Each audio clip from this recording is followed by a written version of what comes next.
5 अगस्त 2047 इसरो कुछ बहुत बड़ा अनाउंस करने जा रहा था। उसने प्रेस कॉन्फ्रेंस बुलाई।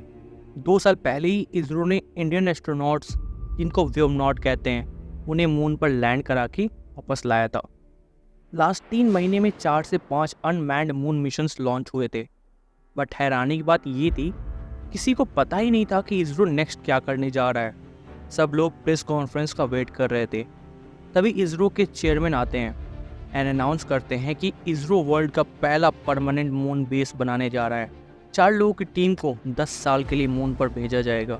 लास्ट 3 महीने में ऑलरेडी सारे कार्गोस पहुंच चुके हैं एंड अब इंडिया के इंडिपेंडेंस के 100 साल होने पर इसरो अपने व्योमनॉट्स को मून पर भेज देगा।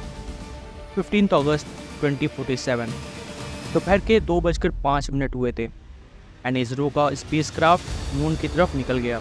अगले 13 दिनों में व्योमनॉट्स मून के सरफेस पर लैंड कर चुके थे। उनसे पहले वहां पर ऑक्सीजन, रोवर्स एंड रोबोट्स पहुंच चुके थे। अगले 10 साल इन 4 लोगों को इसी चांद पर रहना था, अपने घर से दूर, अपने दोस्तों और परिवार से दूर। ये शुरुआत हो रही थी एक नए युग की। शुरुआत थी ये मून पर इंडस्ट्रियलाइजेशन एंड कोलोनाइजेशन की। ये व्योमनॉट्स अपने साथ ह्यूमन डीएनए भी ले गए थे, just to keep it safe on the moon in case of human extinction. अगले कुछ दिनों तक इन व्योमनॉट्स को मून पर रहना काफ़ी मुश्किल हो रहा था, बट फिर वो धीरे धीरे अपना काम स्टार्ट कर दिए। 3D प्रिंटिंग मशीन्स के हेल्प से एक छोटा सा डोम बनाया गया जो उनके एक्सपेरिमेंट और रहने के लिए था। इसका नाम रखा गया विक्रम लूनार बेस। रिसर्चर्स ने साउथ पोलर रीजन पर रोबोट्स एंड रोवर्स को भेज के ड्रिलिंग स्टार्ट की। वहाँ पर आइस थे एंड इससे उन्हें ऑक्सीजन एंड पानी दोनों मिल रहा था। 5 साल बाद, लास्ट 5 सालों में कई बड़े बड़े रोबोट्स एंड मशीन्स को मून पर भेजा गया एंड इन बड़े मशीन्स ने साउथ पोलर रीजन में ड्रिलिंग स्टार्ट कर दी।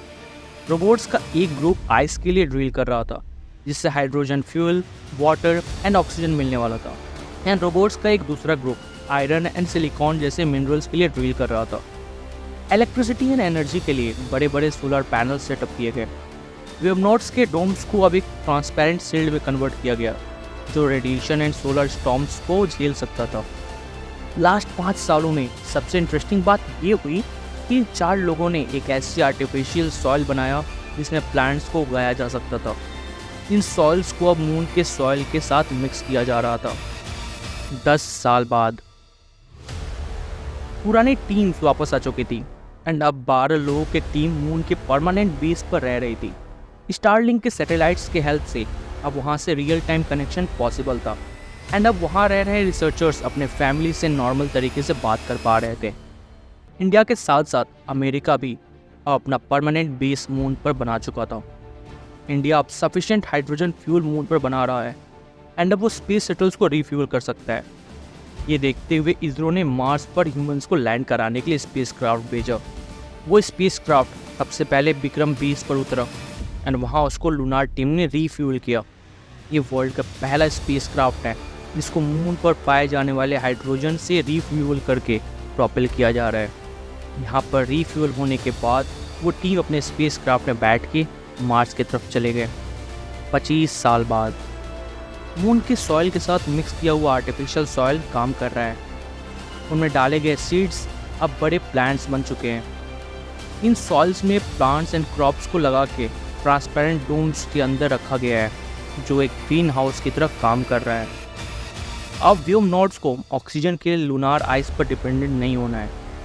उस ट्रांसपेरेंट डोम के अंदर ही प्लांट्स ऑक्सीजन दे रहे हैं एंड क्रॉप्स एंड वेजिटेबल्स उनके लिए सफिशिएंट खाना बना रहे हैं। प्लांट्स एंड क्रॉप्स को अब जेनेटिकली मॉडिफाई किया जाने लगा है, जिससे वो ज़्यादा से ज़्यादा यील्ड दे सकें एंड साथ ही साथ उन पर रेडिएशन एंड लो ग्रेविटी का असर ना हो।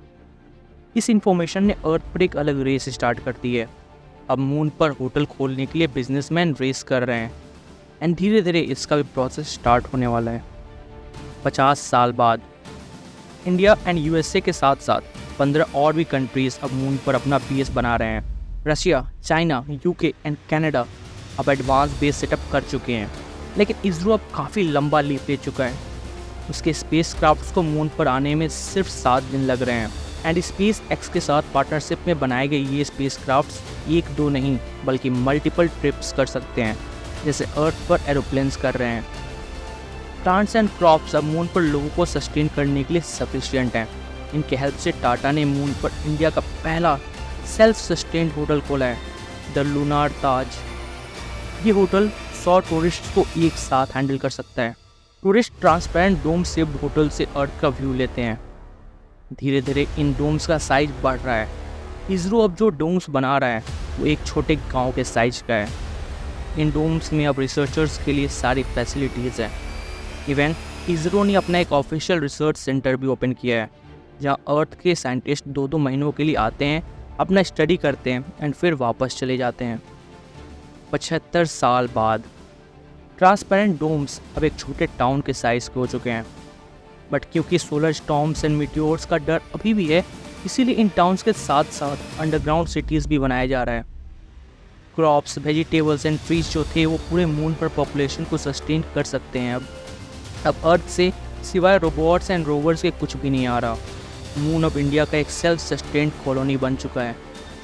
2047 में सिर्फ 4 लोग थे, बट अब इसरो के इस लूनार सिटी में 1000 लोग रह रहे हैं एंड पूरे मून पर पॉपुलेशन 4000 हो चुकी है। जो 15 कंट्रीज़ मून पर थे वो अपनी बाउंड्रीज ड्रॉ कर रहे हैं।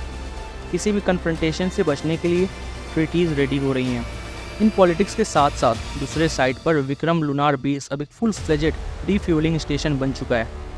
इवन अमेरिका एंड रसिया के भी स्पेस क्राफ्ट्स जो मार्स पर जा रहे हैं उसको यहीं पर रीफ्यूल किया जा रहा है, या रीफ्यूल होने के बाद वो मार्स पर जाते हैं। मार्स पर अब जाना एंड आना नॉर्मल हो चुका है एंड रिसेंटली इसरो ने भी अपना ट्रेनिंग बेस सेटअप कर लिया है, Rakesh Sharma Mars training centre. यहाँ पर व्योमनॉट्स को मार्स पर जाने के लिए ट्रेन किया जा रहा है। 100 साल बाद मून पर अब रोबोट्स एंड रोवर्स भर चुके हैं। Railway, roads and flying cars अब नॉर्मल हो चुकी हैं। कनेक्टिविटी एंड इंफ्रास्ट्रक्चर पूरी तरह से बिल्ड हो चुका है। बाहर रेडिएशंस का डर है, इसीलिए ट्रैफिक कंट्रोल एंड ट्रांसपोर्ट की रिस्पॉन्सिबिलिटी रोबोट्स को दे दी गई है। Humans domes and underground cities में रह रहे हैं। कंट्रीज़ अपने बाउंड्रीज ड्रॉ कर चुके हैं एंड ट्रीटीज़ भी साइन हो चुकी हैं। बट इसी साल कुछ ऐसा हुआ जिससे सब कुछ चेंज होने वाला है। Completely sealed and protected domes में कुछ मधुमक्खियाँ दिखी हैं। रिसर्चर्स एंड साइंटिस्ट बिल्कुल शॉक थे, ये तो पॉसिबल ही नहीं है। मून पर एक नए जीवन की उत्पत्ति कैसे हो सकती थी?